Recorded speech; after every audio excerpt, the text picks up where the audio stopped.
public hearing on March 14th, 2016, 6:35 p.m. in the Joseph Pilata Meeting Room at Town Hall, 17 Main Street, Lunenburg, to amend the protective bylaw of the Town of Lunenburg by deleting Section 8.4 Development Plan Review and replacing it with a new Section 8.4 Site Plan Approval, deleting Section 6.1.2 Design of Off-Street Parking and Loading Spaces and 6.4.3 Design Requirements, and replacing it with a new Section 6.4.3 Off-Site Parking Design Standards. Amend Section 3.1 Types of Districts by deleting 14 and substituting 15. Amend Table of Contents by deleting 8.4 Development Plan Review and substituting 8.4 Site Plan Approval. And to hear a petition request for rezoning of 1026 Northfield Road, map 27, parcel 12, from recreational district to residence A district. Copies are on file in the planning office. Any other communications from the committee?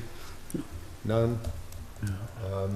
We continue this evening with our department budget reviews. We have the Department of Public Works and Land Use on tap for this evening. First up is Director Jack Rodigans for the DPW. Mr. Rodigans.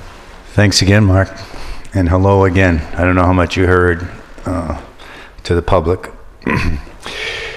Thanks for letting me be here and go through this for my 21st time. I pose a question to you right away, and I'm going to read this question to you because I want to get it right. It says, I just want you to imagine how the town would be, I put this to you, how the town would appear if years ago people, our forefathers, or 20, 30 years ago, those people had the foresight that you have, that our town manager has, the Board of Selectmen has, and if I can include myself in that elite company that I hope that I have. I think if you think about those decisions that were made and think about where we are now, I do believe this whole presentation would be entirely different. We have foresight now that we didn't have in the past. And a brief anecdote about that, somewhere between 15 and 20 years ago, stood before the board. I don't believe it was televised then. And one of the select board members, we're talking about roads way back then, and one of the selectmen said, geez, roads in Lunenburg have always been known to be great. Great roads. We're known for our great roads. So the roads have always been good. I don't know what's happening. Well, you all know what's happening, and I know what's happening. What's happening is those decisions weren't made before that regime, and those decisions weren't made by those folks. So we're in a position right now where we're not having discussions about where we could go or what our potential might be as a town and being more creative. Where we are right now is being completely happy, and I must say we're all quite pleased that the town manager has provided us with a balanced budget. Things could be worse. We know we're stripped to the bone for resources. We're cut in every department, and you're going to hear tonight, as she suggested, how that's going to affect each department. And tonight you'll hear how it's going to affect the DPW. But I'm going to not dwell on the pessimism. I'm going to dwell on where we are and what we're going to do moving forward to reach our potential. So with that said, I thought we'll get back to that question of where we are and how we're going to get there, or where we'd like to be. But I thought, since we are in winter, and certainly not any kind of winter that we were in as of last year, I think we're all quite pleased with that. So I thought I'd just start off by giving you a snapshot of where we are in the budget right now. And the snapshot of this is 2/18/16, so we've had one event since then. So keep in mind, these aren't up-to-date numbers. They're pretty close. Our allocation was $275,000 for last year. It was another $275,000 this year. Excuse me. And as of 2/18/16, we were $30,000 to the good, which is certainly better than I think we were at 200,000 or 175,000 in the red at this time last year. The only thing I want to say about this is that one might say, well, at 275,000, geez, we haven't had all that many events. But you'll notice I've put in your packet our snow log, number one, which shows you that just because we have 1, 2, 3, or 4 events, I think we've gone out 15 times or something like that.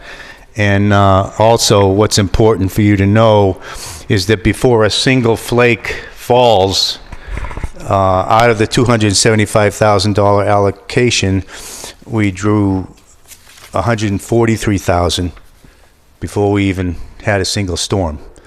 And, you know, those things go for repairs that were put off from last year, so as not to increase the deficit. It's our salt, it's our sand. Salt alone is $107,000. Sand was 25 and change. So, you know, we're at 143 out of the 275 before we even start. But to say that at 30,000, I don't believe we spent $30,000 over the weekend. We're still to the good. So that's very, very encouraging, I think. Certainly compared to last year.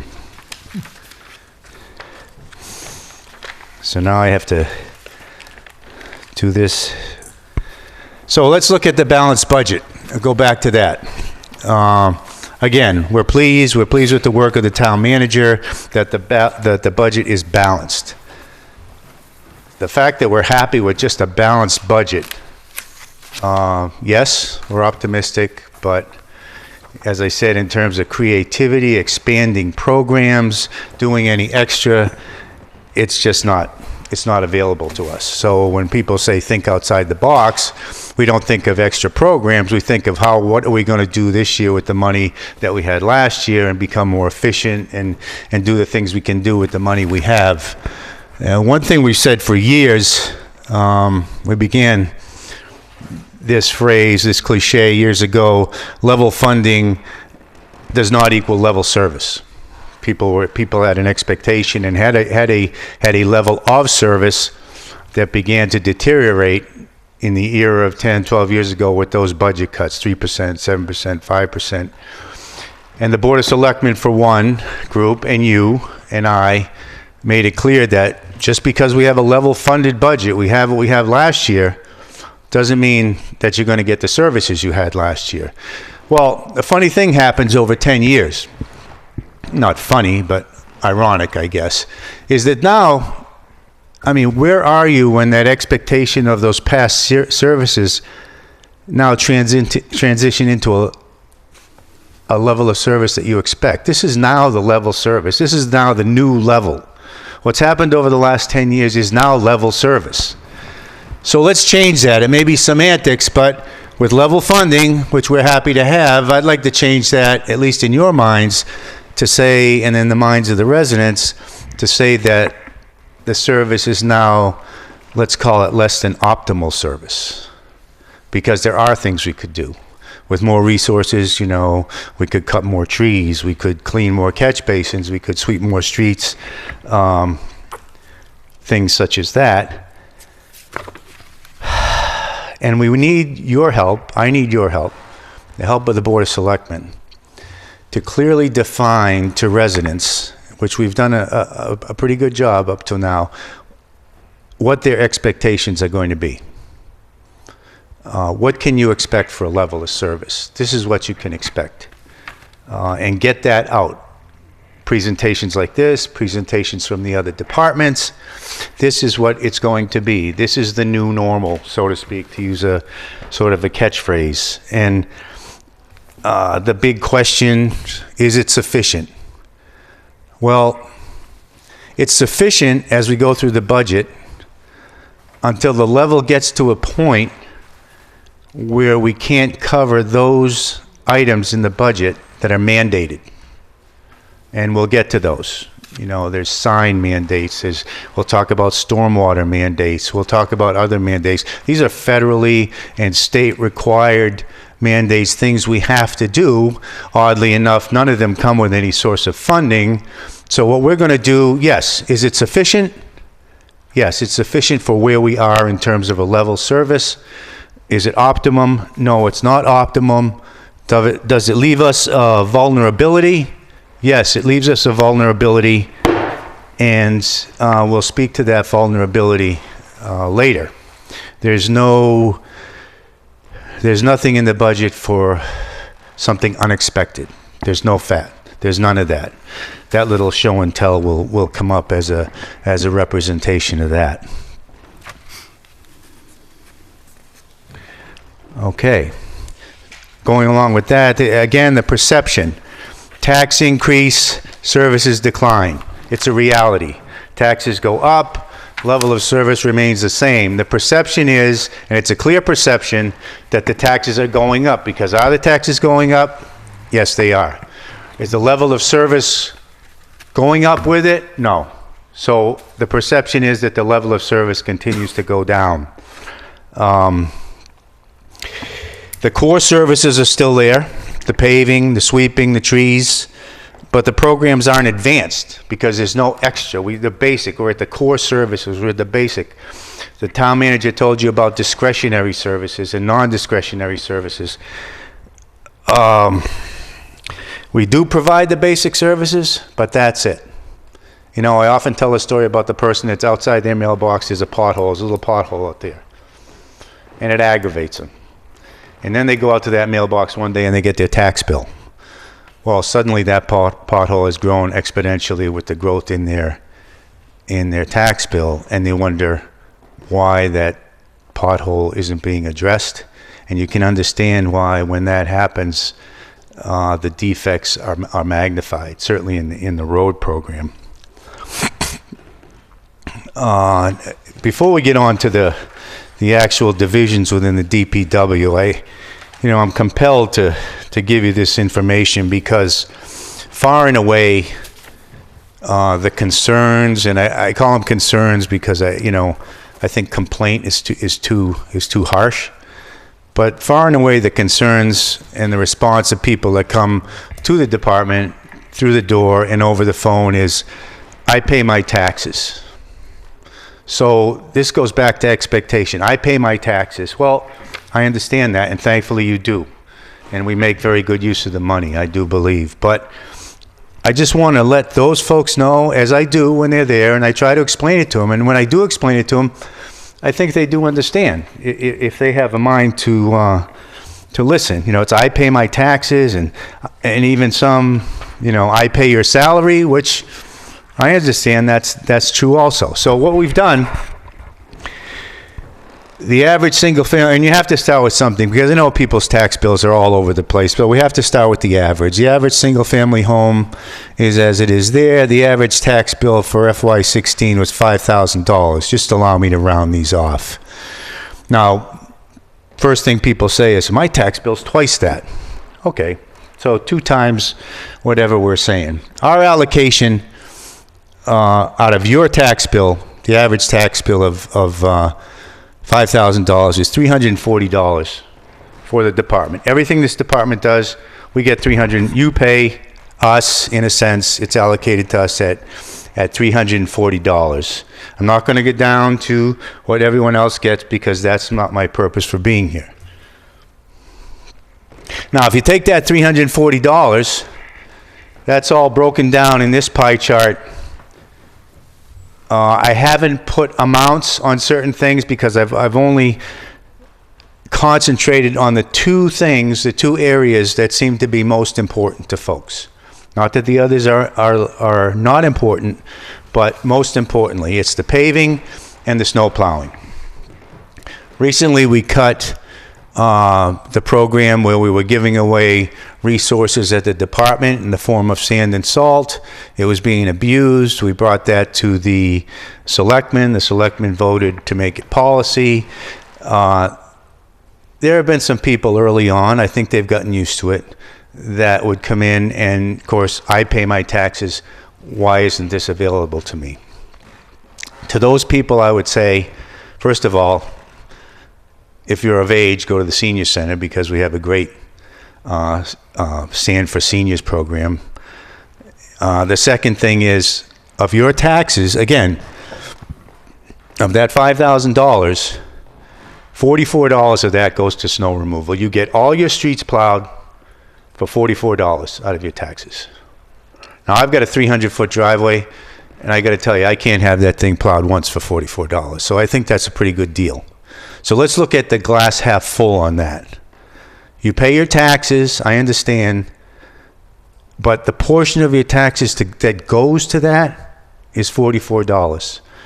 I still think that's a pretty good deal. On the paving side, the portion of that goes to paving, let's round it to $50. Pretty close. For this, we initiate the pavement management plan, and we ask you, through your taxes, you allocate to us $51 of your tax bill. Now again, using my own driveway, paving that driveway would be somewhere between $15,000 and $18,000. I think, I'm convinced, of course it's our department, that $51 out of your tax bill towards the paving of the roads is a pretty darn good deal. So, and I'm not going to talk about my salary because it's so minuscule in the whole program, and it's a little awkward. But believe me, it's in the single numbers. But to let those people know when they come in, and just so you understand, it's frustrating. I pay my taxes. We're a very visible service department. I just want to let you know that we do the best we can with what we have. But this is what we have in those two particular components of the budget. Okay, on to the departments within the DPW. Cemetery department, and you see on the bottom of the slides is the 16 allocation, the 17 allocation. This represents the salary of the individual who is the superintendent of that department. There's nothing else in that budget that's covered by the operational budget of the DPW, strictly the salary. So when the cemetery department joined with the other forces into the DPW, it enhanced their ability to use different equipment. We share the work. We'll send a crew here and a crew there. It enhanced the cemetery work. It made them more efficient. And in the charter, the maintenance of the properties is the responsibilities of public works, of the cemeteries, of the public works, through the town manager. That's by town charter. So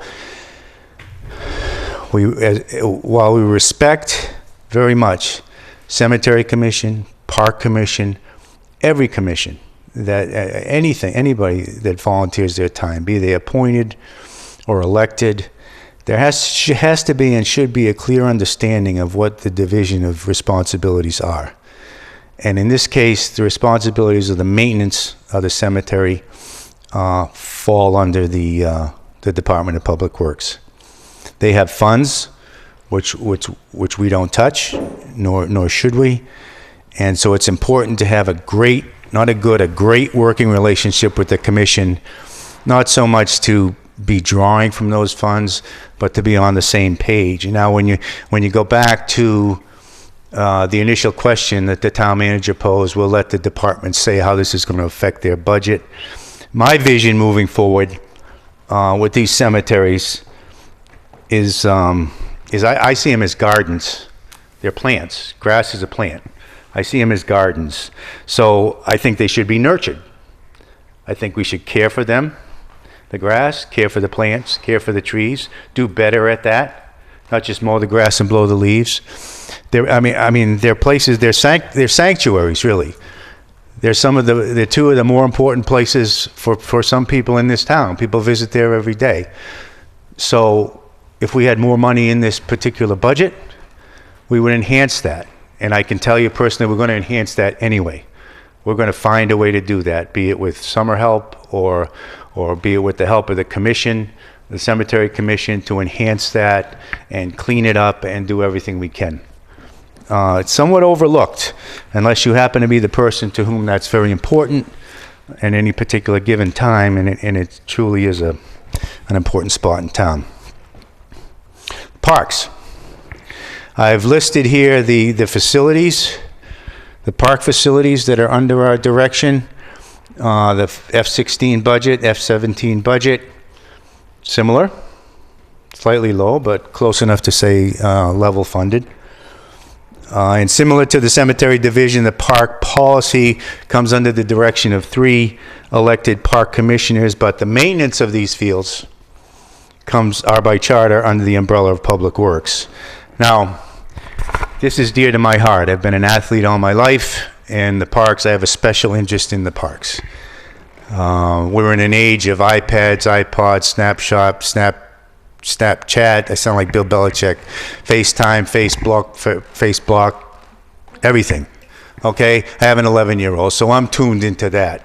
And I don't think ever has it been more important that we balance that. I mean, I'm all for technology, but you have to balance that with activity. And our ball fields, our courts, the parks should be just jewels of the community. Have the advantage having a young athlete by being able to visit different towns, different communities, and I'll tell you, just get to some of these towns and the work they put into them, it just knocks you out. It makes you want to be there. People are, it just makes you want to be there. And there's no reason, again, these are gardens, this is grass. There's no reason why we can't enhance that and make these really, jewels of the community. We do have some funding for this. And when the longtime park superintendent retired, we didn't hire another person because, thinking out of the box somewhat, we found that to outsource this work, we could actually save money, because landscaping and the like is one of the only components of a municipal work that doesn't have to be paid at prevailing wage. So we get a pretty good deal on that. So gone are the days of mow and go over there. Our census over there, the use of the fields is greater than it's ever been, and it's wonderful. And but because there's more use, we have to take more care. It's very simple. It's not rocket science. So the current commission supports a program that I'm going to institute in the spring, just simply stated, a turf management program. We're going to do like some of you do in your own homes. We're going to thatch, we're going to seed, we're going to aerate, we're going to lime, we're going to fertilize, we're going to do all that, and we're going to enhance that turf so that the more it's used, the better it will respond. In the past, volunteers have come forward to assist, and we're thankful for that, and we hope they continue that. But nevertheless, a solid schedule of the turf maintenance has to be put in place. And some of it will come from our budget, and some of it will come from fees. Fees have for all intents and purposes, have never been charged. That's going to change. Now, we don't like the idea of charging fees, and we're not going to be draconian in nature or charge too much. We're going to charge a nominal fee for everybody that uses the facility and put that money right back into the facility. The commission support that. We've heard from people from Little League, and they support it as well. The unfortunate thing is we have ball fields here, but we have all baseball fields. And not to say that baseball being the American pastime is not a good thing, but we're in an era of baseball, football, soccer, lacrosse. So I've got to start thinking about how we're going to make those fields available too. Which brings me to the turf complex. And all I'm going to say about that, because that's been sort of a pet of mine, is that it's at a point where it needs to be rehabbed. And fortunately, and I'm not going to share this with you in detail because it hasn't been made public to the appropriate officials first, is that the town manager has come up with a financial model that will allow for the turf complex to be self-supportive over time. What we have to do is join in partnership with the school and join in partnership with the users and sign a legal document that memorializes who will pay what the school will provide, and a dedicated amount of time on that field for outside groups as well. LISA, Pop Warner, lacrosse as well. We're in the process of doing that.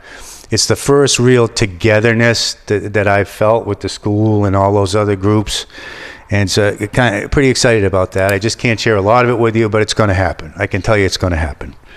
Now I know that field construction and the use of field is sort of a hot button topic in town, particularly around this turf versus the sod. And I'm not going to use this for a soapbox and tell you which way I feel about it. It doesn't matter what I feel about it. We've got some great people making those decisions. And all I can say, being the caretaker for a number of fields, is that no matter which way they go, I hope you'll all support a dedicated line in there or someone's budget somewhere that is directed towards the maintenance of the field. Because wouldn't it be a shame if it were otherwise? And that's a little bit out of my authority, so I'm gonna leave it right at that. Facilities and public buildings. Mark, will you give me the high sign if I'm getting really carried away here? I've got another half hour, but I was assured that I could finish, so I'll try to pick it up. It's clear the messages in the past. This is a list of buildings and facilities we take care of. We need to protect our investment. We need to spend money on these facilities. It was always saying we don't take care of our buildings, we don't take care of our buildings. I mean, the fire, the police station, the DPW, the primary school, these all came due at the same time. I'm sure you remember that whole thing. And now they've been built, and some of them are 10, 12 years old, and they've got their problems of their own, which I'm going to get to. So upon completion of these new buildings, and not the school, they were put under the umbrella of Public Works, and they've become the responsibility of the Public Works. The facilities budget is very, very tight. It leaves us vulnerable to anything extraordinary. This right here, this beautiful piece here is extraordinary. This came from the Public Safety Building. This is a portion of the heating system. This pipe through which runs hot water that heats the building. Now, to code, the piece that's missing here is a black iron pipe, goes to copper, and without getting too technical, this fitting here is put in place with this plastic gasket that somehow neutralizes the bad chemical reaction between those two materials. The unfortunate thing is that now was found to be faulty. That's not code. And there are over a dozen of those fittings in the Public Safety Building. These are the kinds of things, these unexpected expenses, that we don't budget for. And this is the danger. Can we handle what we do? Is there some things we can do? Yes. But this is the vulnerability. This is what makes it difficult for me when you look and say, well, is that enough money? $365,000. Yes, it has been. But we had to put a new furnace in this building. And we had to repair and rebuild the furnace in the Public Safety Building. That totaled over $20,000. That was unexpected. It's really difficult for me to overstate the importance, of this particular budget. And this is in the snow budget, you can run in a deficit. If you have a truck that breaks down, perhaps you can use another truck. Maybe you can rent, maybe you can outsource. But if something goes wrong with these buildings, that's out of the budget completely. So just be aware. It's not something we can budget for. I'm not asking you to put an extra contingency in for the buildings, but just know that there's a vulnerability there that we have to be aware of.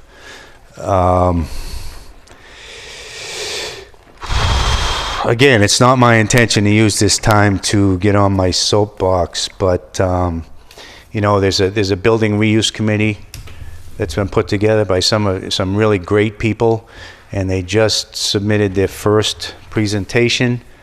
From a DPW perspective, I just want you to understand this. No matter what happens in that plan, and not unlike my plans, it's a plan, it's a great plan, but it doesn't identify any source of funding. So what happens to these buildings when they are gifted, like the primary school, to us, or somehow come under the municipal side, they become the responsibility of the DPW as the facilities. Just be aware that I know the school is scheduled to open. I don't know what's going to happen with the patios. There's a plan for that. Plan for this building, plan for other buildings. But in the meantime, until we identify a source of funding, until we start making this transition, say, let's just take the patios for a sec. Say that's gifted to us. Say that becomes our responsibility. School's going to open in the fall. Maybe that transition happens in the next fiscal year. There is zero money in our budget to maintain that building. I'm not aware of a school department funding for that. I just know that there's nothing in my budget. And listen, this is not to be critical of school or anything. This is just to put you on notice that as we transition with these buildings and as they're left empty or as they become the responsibility of the municipal side, that there's a dollar amount that's needed. And what you see in our facilities budget, and I'm sure you're all familiar with that, does not allow for any more new buildings or different buildings. Vehicle maintenance. You know, we pay $1.34 for gasoline. That's pretty good. So I've been here years ago and said, you know, gas is through the roof. It's a variable. So the good news is the last time we got gasoline, we paid $1.34 a gallon. That's pretty darn good. And our allocation remained the same year to year. So we're hoping for a surplus there at the end of the year. I don't want to speak too soon because I'm not really privy to the volatile oil market, but it looks like it's going to be pretty good for us this year. I just keep looking at Cumberland Farms and keeps going down and down and down. I think the biggest thing, the most important thing I can say about our vehicle maintenance program that I haven't said before is how crucial the capital plan is to this. And I've got to tell you, that group, Mr. Toll, chairman, and members of the group there have one of the most difficult jobs in town because they have to listen to me, they have to listen to the fire chief, they have to listen to the police chief, and everybody else say, we need, and they don't have the money. But that particular component, when it translates into the budget, is easily the most crucial part of the vehicle maintenance allocation. If I've got a truck, and now I just granted last year the transition to a new truck from a 1984 or 1989, there was a maintenance problem, a continual maintenance problem. Now we were allowed the money to expand and get a new truck. Well, I mean, easily, just suggest it to yourself. You have you got an 86 Volvo, and now you get a brand new Taurus or whatever they are now. We haven't spent a dime on it yet, of course. It's more efficient in its snowplow operations. It's under warranty. Yes, we'll have to change the oil. Yes, we may have to change tires, somewhere down the road. But when you look at the expenses of a 1984 against the 2016, yes, a lot of money, over $180,000. But in terms of specifically the vehicle maintenance department, huge impact. So the more that we think of the capital plan in terms of vehicles, not only for the DPW, but for the fire, the police, and to some extent the school,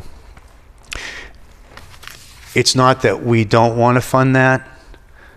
It's a big number in front, big number up front, but what you don't see as clearly are the maintenance numbers in the back that just go away, basically go away. So clearly that's the most crucial part of vehicle maintenance, and I just want to give them a kudos. I think it was the chairman that said, hit it right on the head. He said, well, preparing for fiscal 16, we just can't kick this can down the street any longer. And you can't. You just can't do it. You've got to find a way to spend that money so it translates into a savings at the other end.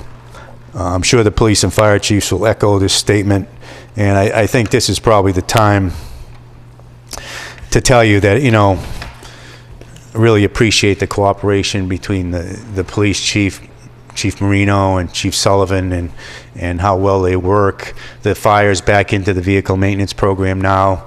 They left with the previous chief. They're back in. The spirit of cooperation is extraordinary. And I feel real good about that. I did put an additional mechanic's assistant on my out-of-target expense. When the fire was in before, we've always had a mechanic or two mechanics for years and years, for as long as I've been here. Now we only have one mechanic, and we have for years. and he does a great job, but even he takes vacations, has sick days, and he plows and storms like that. So it's difficult when we have a public safety piece of equipment that needs attention right away, and he's either sick or has a scheduled day. So I think down the road, this is something I'd like you to consider. But in ending that statement, I'm going to tell you this also, that if it comes to adding more people, I think you should add more public safety people, because we'll do what we can, but getting closer and closer to those folks over there, I can tell you they really need more people. I'm sure you're aware of that. Tree removal. Difference in the allocation, 30 to 24. Last year, town manager put an extra $12,000 in our budget to provide the town with a hazardous tree survey done by a certified arborist. You've got something in your packet.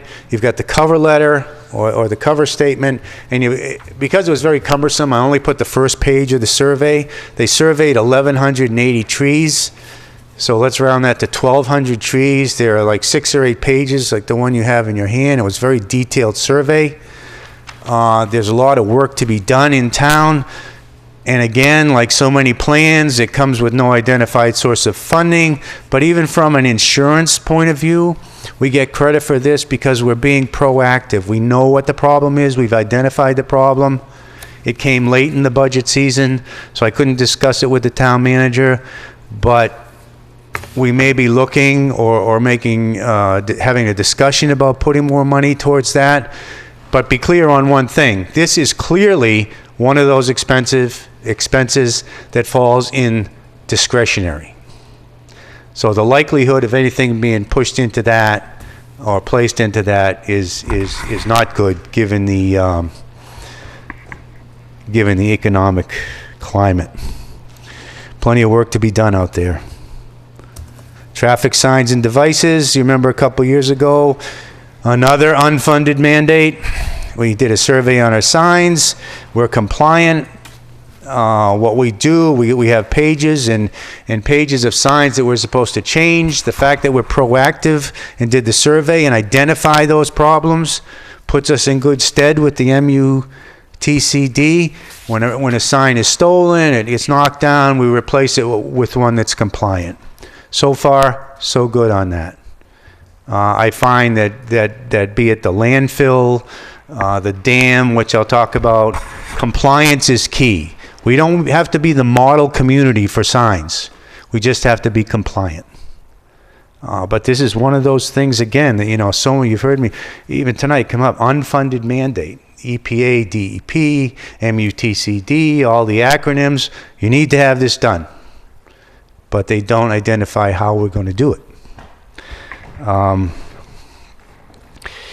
So we do our best with what we have. Excuse me for just a moment while I catch up.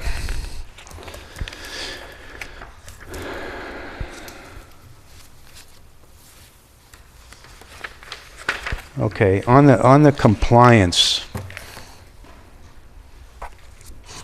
I mentioned briefly the Lake Shirley Dam. We have inspections on a regular basis, and we have an emergency plan on file. This is protocol from the Division of Dam Safety. You don't hear much about the defects there, and we're pleased with that. Is there more that we could do? Yes, there's more that we could do, but we're compliant. So that's the message. Compliance is key. The landfill, we inspect the landfill on a regular basis. We monitor the groundwater. We have a consultant that does that for us. We're on our way. Lunenburg stamped, compliant. We're up to date. We're complete with this. The trouble from a financial standpoint is, should the funding drop to a level for whatever reason, health insurance, retirement, all those things that the town manager identified, we will be in trouble with these mandates.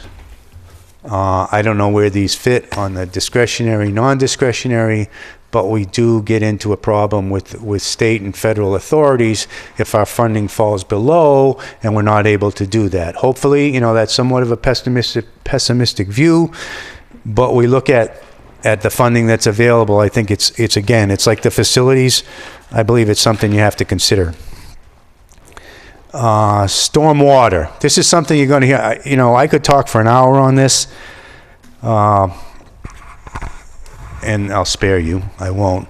But the stormwater permit is coming due. The second permit is coming due. I don't know how much you've been made aware of this. The town has already identified a task force, great group of people that are meeting to preempt or to prepare for this.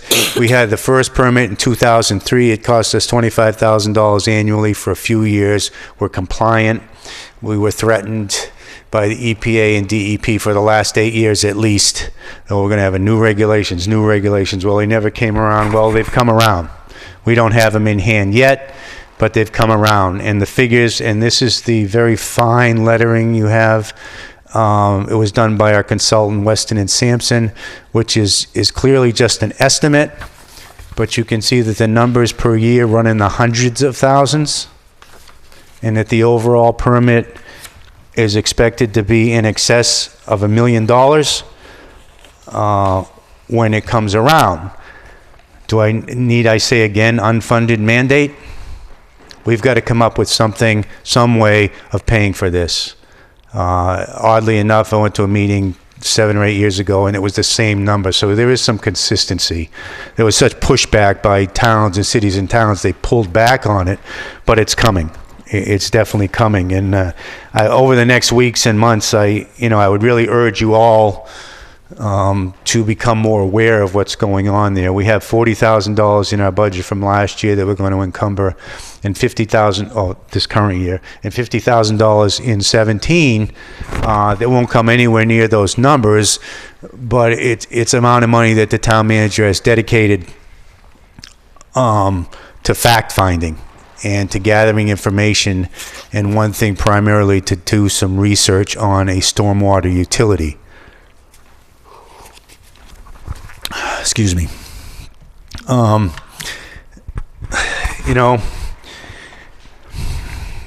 can't give you a firm number. I'm not trying to scare you. I'm not like that. But where are we going to come up with hundreds of thousands of dollars a year for the next so many years till it gets to be over $1 million? I think we've really got to educate ourselves as a public, myself, you, boards, commissions, and the residents, so it doesn't come as a surprise to them. In the meantime, from our department, we'll do what we can do. We'll sweep the streets. We'll clean the catch basins. We'll make sure that we don't get anything into our wetlands or water bodies that shouldn't be there. When it comes around, we will describe those as best management practices and good housekeeping, and we hope that'll be a solid foundation towards the stormwater. And lastly, the pavement management plan. We just finished a revision of the original pavement management plan that's been on file for 5 or 6 years. It did what it was supposed to do. It identified the defects in the roadways. It identified the expenses it's going to take to townwide to repair our roads. That was around $10 million. The only difference in the revision, one of the differences in the revision is not that the roads healed themselves, but now it's in a database. Everything we had was on paper. So there's certainly, from a departmental perspective and from a communication perspective, this is better understanding. But this also identified, because we haven't done a lot of paving, revenue driven, and identifies the shortfall now to be around $9 million. So we haven't really caught up much, and each year we continue to deteriorate faster. This is old news than we pave. And the selectmen actually, and the timing was poor, because the selectmen are about to come before you with a financial model that allows for more money to be infused into this in the form, I believe, of a debt service. And as far as I'm going to go with that, because any information I could give you on that would be inadequate. But what it does, it splits the plan into two.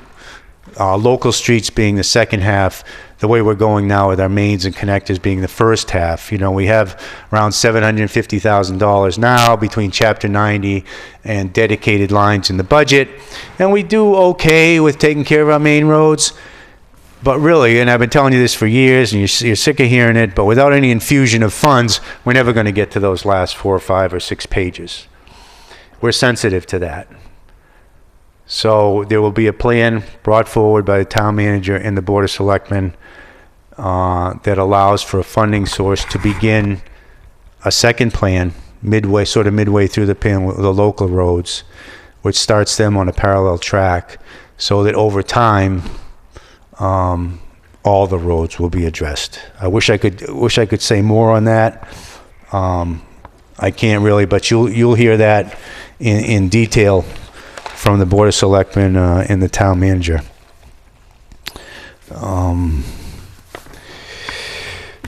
I'm going to finish with a program I'm kind of proud of. Everybody has an acronym, so I've given this one the Accelerated Patching Plan, Accelerated Performance Patching Plan, and this is how it works. We can buy our asphalt from Keating's for $65 a ton. We can have them put it in place professionally with a spreader, an 8-man crew, 2 rollers, trucks, anything we need for $65 a ton. It makes sense to me to have them put it in place for the same price. So this plan is built on the model from the governor, who in the last couple of winters, particularly after last winter, was WRP or something. Each city in town got X amount of dollars to recoup from the winter. So what we do is we take that pothole log that you have, and we find areas in town where we've just gone back and back and back. But they have to be areas where they're like 100 or a few hundred feet to make it worthwhile for the professionals to come in. And we just lay strips of asphalt for the same price, where we could do maybe 12, 20 ton a day. These people will do 500 ton a day, while my people are doing something else. It's a better job. It's curb to curb. It's not going to pop up in the next winter. Make no mistake, it's a Band-Aid. But of course, it's my idea, so I think it's a great program, but it's just a better use of the money. And at that price, the key is the price. If we had to put it in place for twice the money, well, it just wouldn't be worth it. So, kind of lost track of my slides, haven't I? Sorry. So that's something we continue to do. So when you see strips, be it Arbor Street, Summer Page, oh geez, why didn't you finish my road? That's why didn't you finish? Why did you only go so far? Because that's where the worst parts were. And instead of having 3 or 4 guys out there for 2 weeks filling all those holes and having them pop out next fall, that's why we're doing it. And once people understand, and I want you to understand, it's a real good and a better use of the money, given the budgets, and a more efficient use of the money. And as I believe it to be, that's my charge, to find that, to think about different things, to have better use of the money. In conclusion, this is the challenge here. Remember about the stormwater. Well, let me tell you this. So if the selectmen are successful in getting more funds, we'll be out straight, doing 2 or 3 times the paving we do every year. But at the same time, the stormwater requirements are going to come into play, and the stormwater requirements are directly related to the drainage and other infrastructure in the roadways. So we're not going to pave a road and then go back and dig it up for pipes. So I call it the challenge. I had it as the perfect storm. So just as this all comes together, more money for paving, stormwater, boom. That's going to be the challenge. And, we're willing to take that challenge, and we're willing to work with it but we're going to need your help. It's going to be difficult, and we go in a positive manner. If there's more money, we're going to spend it efficiently. If there's mandates we have to follow, we're going to follow them. That's where the money will go first. We've got great people working on boards and commissions. We've got capital planning people. Special shout out to Mr. Henshaw, who's been my liaison here, and I hope who's ever the chairman, Mr. Erickson, you'll have to consider keeping him with the DPW. He would be a big loss to me in preparation for this. That concludes the presentation. Great, thank you, Jack. Questions? I have a comment and then a question. First of all, thanks for reinforcing the reality that we have, and that is that even as our taxes go up, our level of service remains about the same. And we're challenged every year by increasing costs that we just can't control, whether it's inflation or healthcare costs. There are certain elements in the budget that eat up all the increases in revenue. Agreed.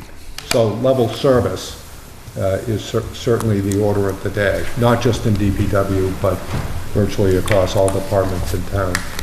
I guess my one question was with your little bit of show and tell. I'm curious if there are 12 of these valves, as you say, what's the cost?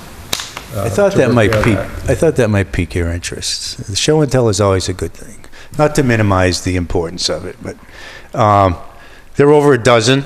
They're of different sizes. We just obviously just removed that one.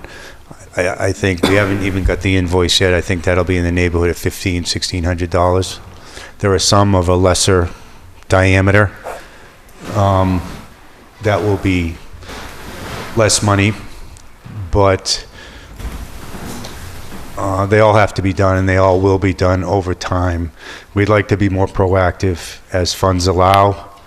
Well, but as I told you, and I didn't get to write the letter yet, it just happened. We had to replace a furnace in this building, and we had to do some serious work in the furnace at the public safety building. So we're pretty much overextended in the purchase of service in the facilities line. So anything that we don't have to do, unless it's an emergency and it has to be outsourced, we probably won't. If it has to, obviously we can find bottom line budget, we can find other places to cover it.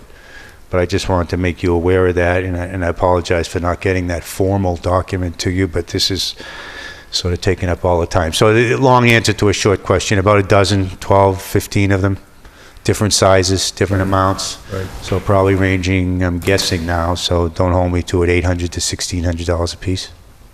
Thank you. Other questions? I do John? have one or two, but... Go ahead. Jack? Yes. They're kind of related, actually, and we've been through this a little bit. The highway labor staff salary line is going to go up from about $207,000 to about $240,000. As I recall, that increases the addition of one more equipment operator, according to Kerry. I just wanted to make sure that that was correct, and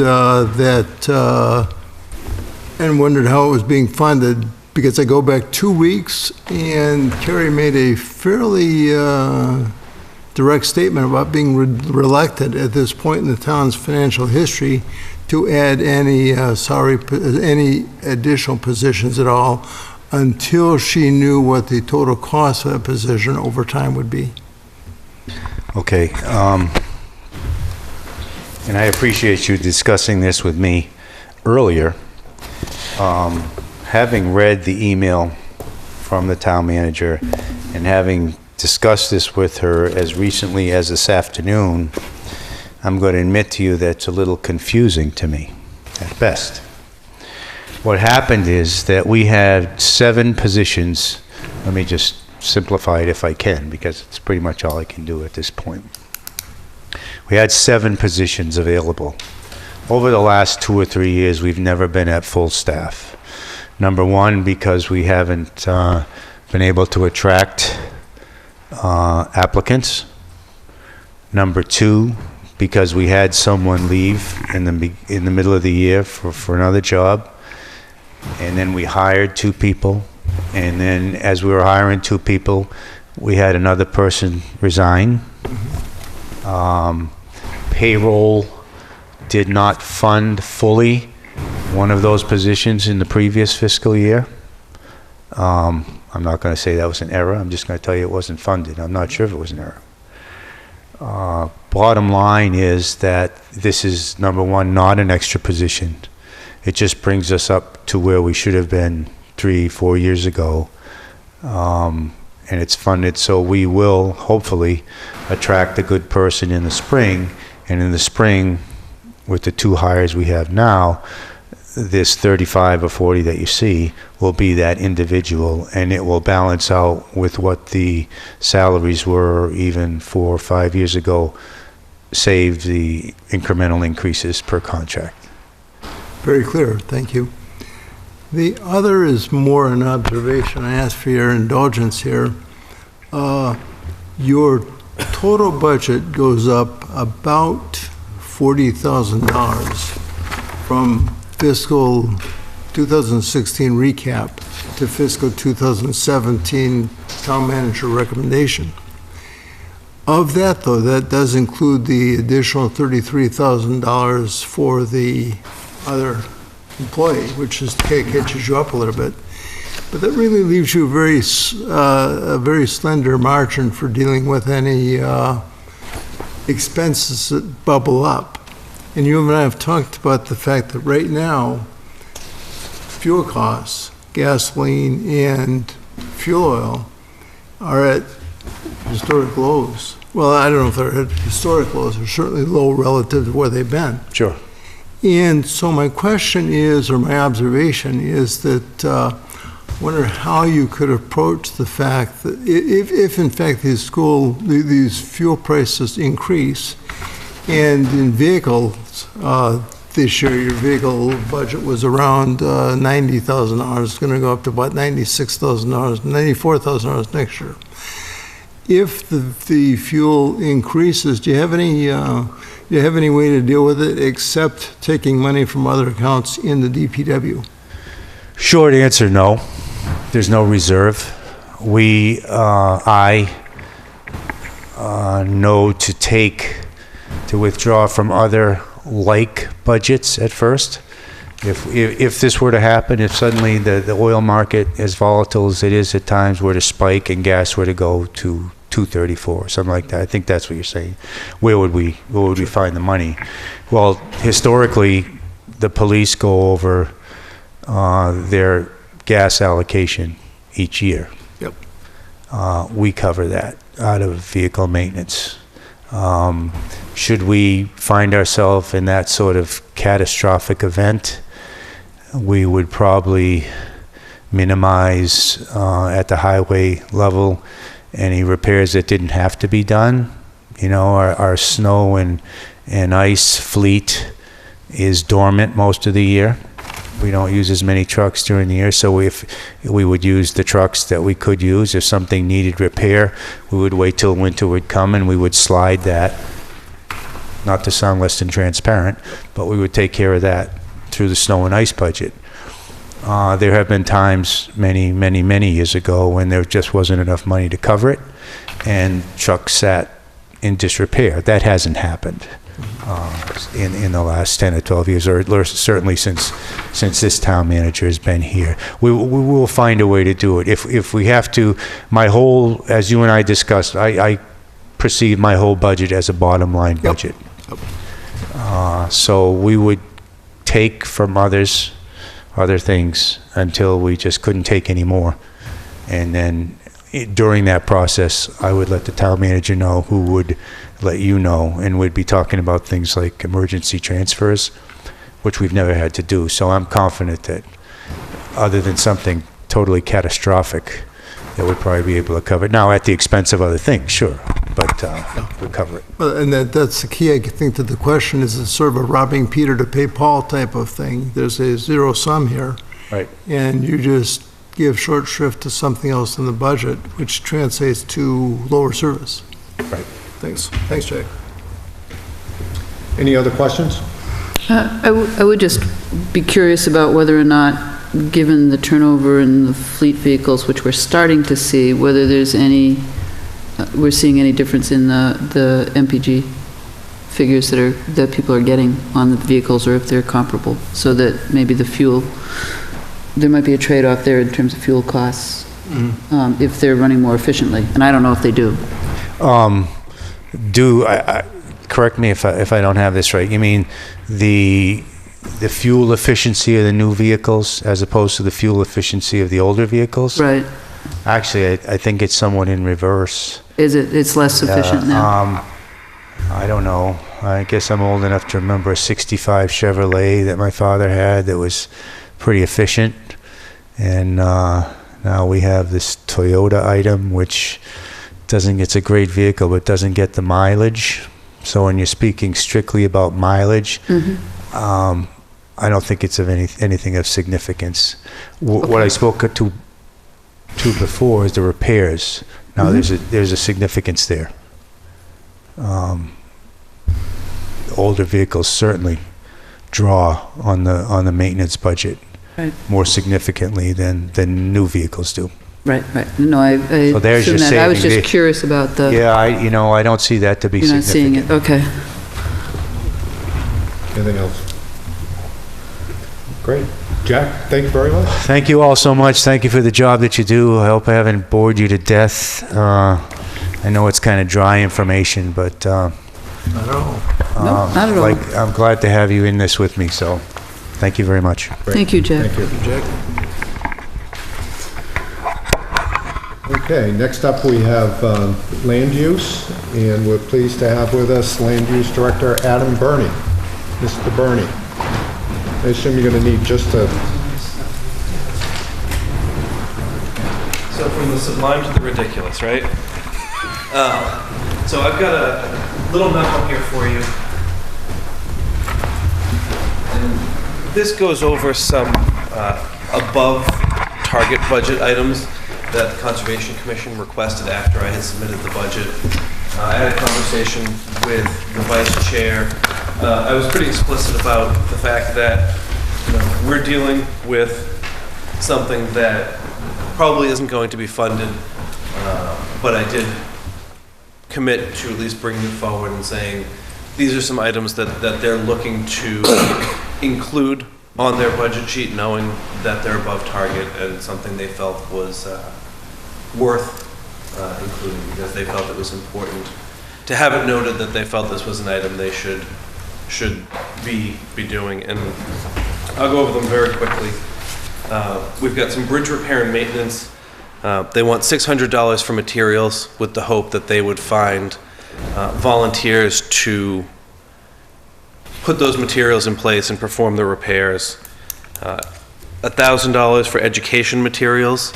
This would be posters, flyers, envelope stuffers, potentially some mailing costs to go along with those, to increase knowledge about wetlands and about some of the lands that the town owns and the trails contained within. And the last is, it's a line item number that I made up because there isn't actually a line item for it. It's kiosks. They want to be able to purchase one or two more trail map and information kiosks that they would place at specific conservation lands that show where the trails are and provide some information on that material. Again, this is stuff that's outside of the budget.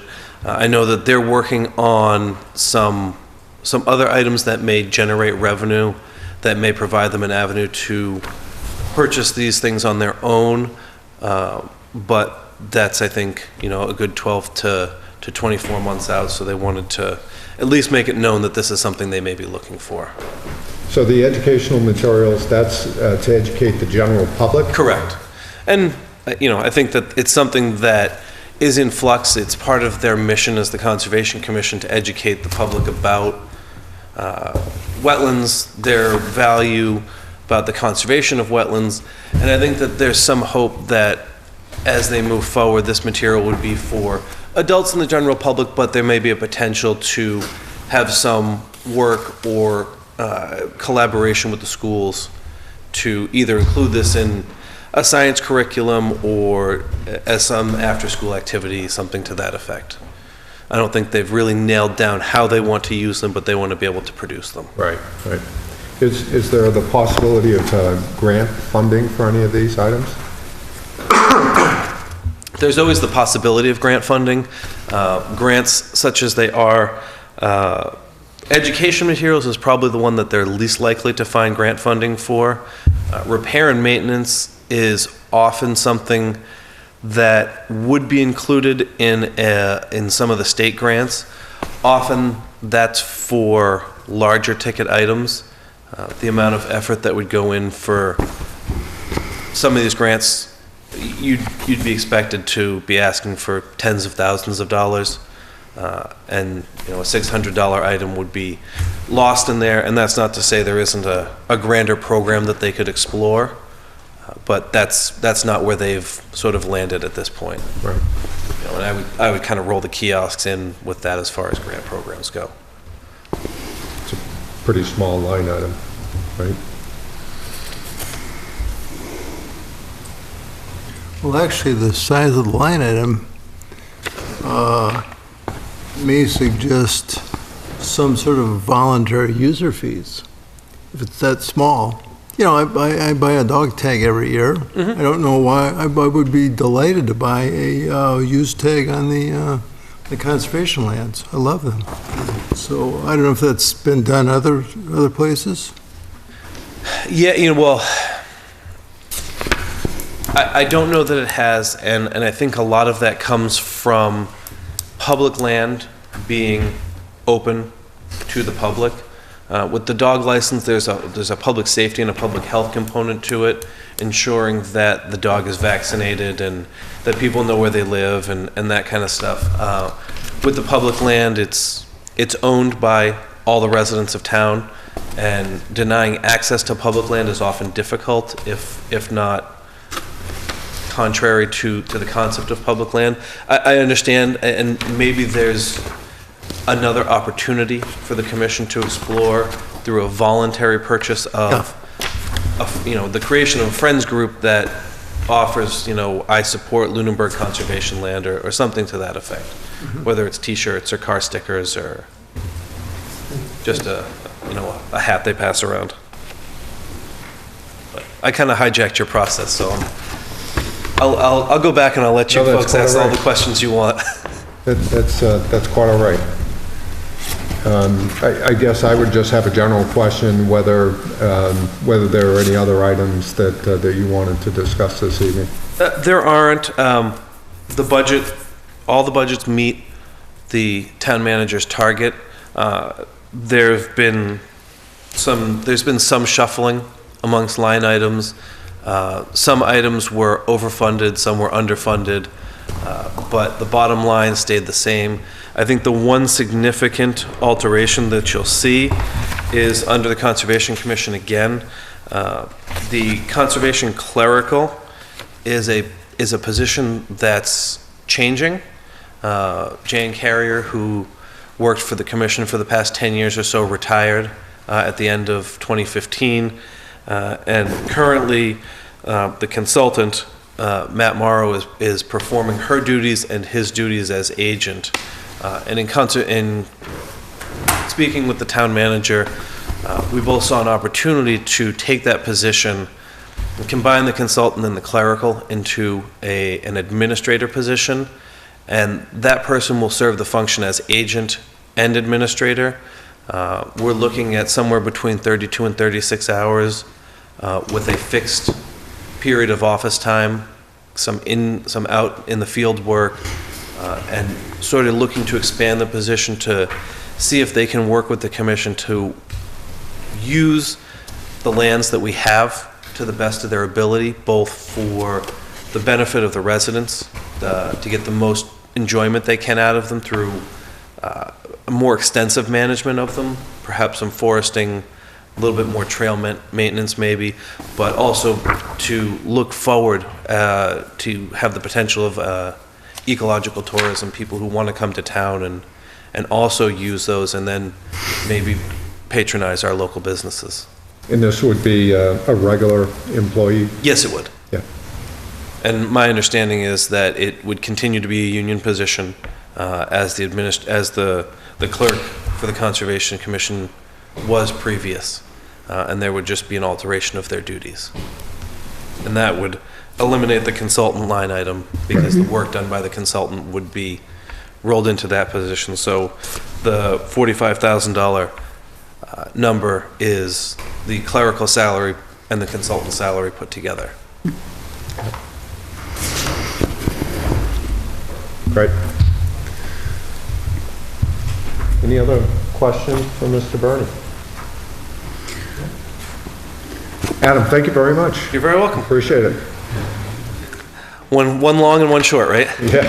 Thank you, guys. Have a good night. Thank you. Thanks, you too. I'm going to move on to the town manager reports. Kerry couldn't be with us this evening, but she did send one note along, and that is that we received the town's FY17 assessment to Monty Tech, and it is $899,260, which is $65,641 more than what we expected, or what was in the required minimum spending, which was $833,619. This is due to increased enrollment.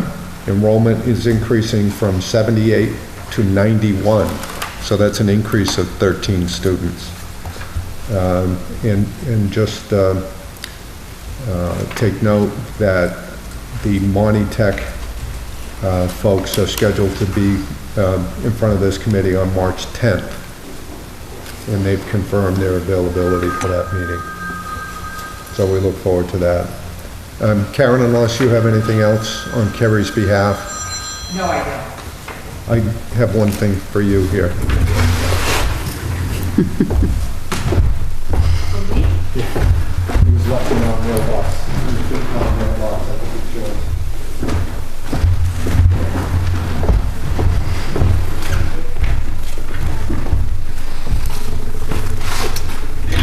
Okay, minutes? Minutes are not ready yet. Not yet, okay. Any committee or department updates? I actually have that. Went to the Public Access Cable Committee this past Monday. And they're very proactive, and they're working on their plan for their budget for FY17. They also visited some PAC committees in other towns in the Commonwealth and found out from them that every committee they visited had got 4 to 5% of the revenue from the cable provider to fund public access cable in that community. We are at 2.5%. So there may be an opportunity here. Steve Walker, the chairman, said that he thinks that they may want to approach it in 2 chunks, go from 2.5 to some intermediate number, and then to a higher number, and that's it. Great. Jay? Just Sewer Commission met the other night. They approved their FY17 budget that they'll be presenting to us. And they have they'll be doing an RFP for their operation and maintenance contract, or operation of the pump station and the sewer system. It's a 3-year contract, 3 one-year contracts. Be going out to bid for that. And they're going to be starting their manhole inspection projects, which may have started this week already. And that's about it. Okay, thank you. I have no report. And I have nothing to report as well. Ongoing business, we heard Jack make reference to the pavement management plan. I know that's a future agenda item that we expect to have. No report on these other items. Our next meetings, we do meet again next week. That's a special meeting. We'll be hearing from the library and the Lunenburg Public Schools. Karen is not able to attend next week, so if anyone else can't make it, please let me know as soon as possible. We will need all four of us to have a quorum. I'll be here. And then our regular meeting is on March 10th. We'll be hearing from Monty Tech and Council on Aging. Just one final word from me, a reminder to the public that we are a committee of 7. We only have 5 members at present, so we have 2 openings. As a committee of 7, we do need 4 present to have a quorum. So if anyone's interested, we could use your help. Fill out a talent bank form with the town clerk. And that's all I have for this evening. Then I'd like to make a motion to adjourn. Any discussion? Those in favor? Aye. Anyone opposed? None. I have